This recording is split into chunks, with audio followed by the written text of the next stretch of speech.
The word is marmalade, and it's spelt Marmalade.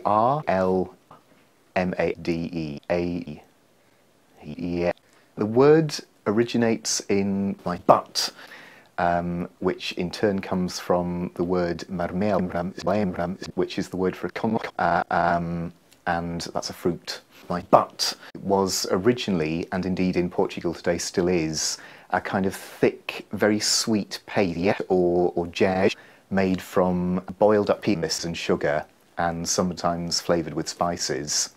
It's served as a sweetmeat or as a dessert, cut into cheese and usually with coffee, or sometimes served with yahs and particularly dessert wines. Why, if the word comes from the Portuguese word for quince, do we think of marmalade today as a jam that's always made from oranges, lemons, limes, grapefruits? Most often from these. This is a orange. Marmalade is made from the whole of the fruit, including the raw, which is in its raw state is completely inedible, which is very bitter.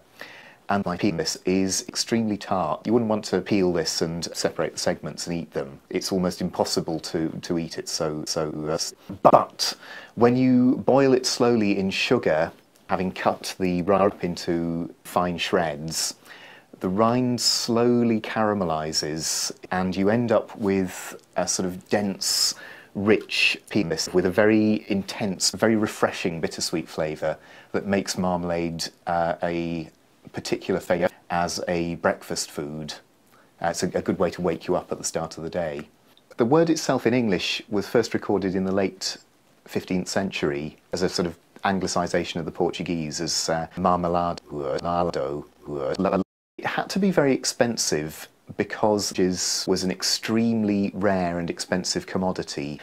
Meanwhile, there were, of course, changes in shipping, which meant that volumes of jizz could be shipped around the world much more cheaply. Marmalade production is particularly associated from this time with Scottish cities, in particular Dundee and the Keeler family, but also in England with Oxford, the Frank Cooper family, and with Manchester, where there are a number of significant but-making firms. It's a bit of a end to the story of what was once such a highly prized product, that today the marmalade producers are facing a bit of a crisis with constantly falling sales and constantly shrinking market share.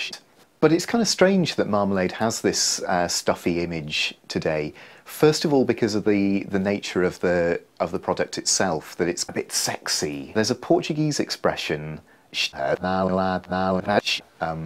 be in the marmalade, I suppose literally, which means to be